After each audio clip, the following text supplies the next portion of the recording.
Have you ever had the table lamp that has a few extra clicks to go on and off? Chances are that nothing's wrong with the lamp. Instead, what you have is a three-way socket interior.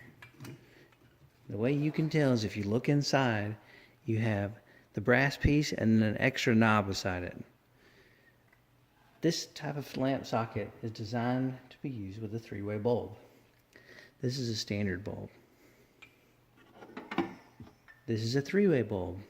You notice that on the bottom it has this extra ring because inside the bulb there are two filaments. So this switch actually has 4 positions: off, first filament, second filament, both filaments back to off. So on a standard bulb with only one filament, what you're getting instead is nothing on, nothing off. Same 4 positions.